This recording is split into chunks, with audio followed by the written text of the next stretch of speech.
আসসালামু আলাইকুম, সবাই কেমন আছেন? আশা করি সবাই ভালো আছেন। আমি আল্লাহর রহমতে ভালো আছি। আমার বাজিগার পাখিগুলা কলোনিতে ছিল, কলোনি থেকে এখন খাঁচাজাত করছি। খাঁচার ভিতরে দিছি মোটামুটি 3 জোড়ার মতো আছে। 3 জোড়া আমি খাঁচার ভিতরে দিছি, 3টে খাঁচার ভিতরে 3 জোড়া দিয়ে দিছি। কলোনির ভিতরে মোটামুটি ডিম বাচ্চা পাইতেছি না ভালোভাবে। তাছাড়া একটা একটা আরেকটার সাথে মারামারি প্রচুর করে যা দেখলাম। তার জন্য চিন্তা করছি আপাতত কলোনির ভিতরে থাক, কলোনি বাদ দিয়ে খাঁচার ভিতরে কয়দিন রাখি, দেখি কি অবস্থা হয়। তারপর যদি দেখি যে ডিম বাচ্চা ভালো করে তাহলে খাঁচার ভিতরে থাকবে, আর না হলে আবার কলোনির ভিতরে শিফট করে দেব। তাও আরও পরে, অনেক পরে দেখি আপাতত কি অবস্থা। মোটামুটি খাঁচা সেট আপ করা হয়ে গেছে। এটার ভিতরে এক জোড়া রাখছি, জোড়া জোড়া মিলিয়ে মিলিয়ে দিছি, জোড়া কিছু ভাঙ্গেও দিছি। তারপরে এটার ভিতরে রাখছি আর এক জোড়া। সব কিছু দেওয়া হয়েছে, খাবার পানি টানি সব কিছু দেওয়া হয়েছে। দেখা যাক, এইটার সাথে এটা জোড়া দিয়ে দিছি।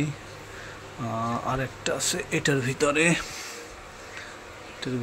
এটার ভিতরে দিচ্ছি এইটা জোড়া, এই জোড়াটা ভাঙে দিছি। এইটা ছিল এইটার সাথে, এটা ছিল এটার সাথে, ভাঙে দিছি, ভাঙা করে দিছি।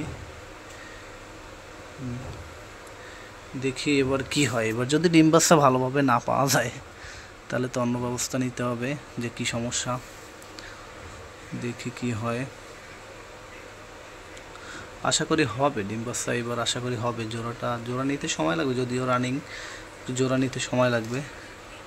দেখা যাক। খাবার বাটি পানি দিছি, কলোনিটা ফাঁকা আছে আপাতত। কলোনির ভিতরে চিন্তা করছি ডায়মন্ড আপ ঘুঘু নিয়ে আসবো ইনশাল্লাহ, রানিং মাসি নিয়ে আসবো 9-10 তারিখের ভিতরে, ইচ্ছা আছে, বাকিটা আল্লাহর হাতে। দেখা যাক কি হয়। আর এইটা দিছি, জোড়াটা এটার সাথে দিছি, এটাও জোড়া নেয় নাই, মাত্র দিছি কিছুক্ষণ আগে। এটাও জোড়া নিতে সময় লাগবে। এটা সম্ভবত জোড়া আছে, কারণ দেখছিলাম ওইভাবে মুভমেন্ট করে। দেখা যাক এখন কি অবস্থা হয় কিনা বা নাই কি নেয় কিনা। দেখা যাক যে কি অবস্থা কি হয়। এই হলো অবস্থা বাজিগার পাখির আপডেট। কলোনি থেকে তাদের খেসার ভিতরে নিয়ে আসলাম, খেসার ভিতরে তিনটার ভিতরে 3টা হাড়ি দিয়ে দিছি। 3 জোড়া রাখছি আপাতত, 3 জোড়াই আছে আমার কাছে বাজিগার। তাছাড়া আছে অন্য অন্য পাখি। এটা দিয়ে দিছি এইভাবে। দেখা যাক কি হয়, কেমন হয়।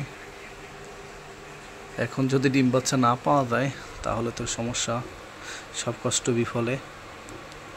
আশা করি পাবো ইনশাল্লাহ। তারপর দেখা যাক কি হয়। যাই হোক, সবাই ভালো থাকুন, সুস্থ থাকুন। আল্লাহ হাফেজ। আর আমার পাখিগুলোর জন্য সবাই দোয়া করেন যাতে সব ভালো থাকে, দুর্ঘটনা না ঘটে। কিছুদিন আগে আমার জাবা পাখির সাথে দুর্ঘটনা ঘটছিল, সেই দুর্ঘটনা আবার না ঘটে। আল্লাহ হাফেজ, ভালো থাকবেন।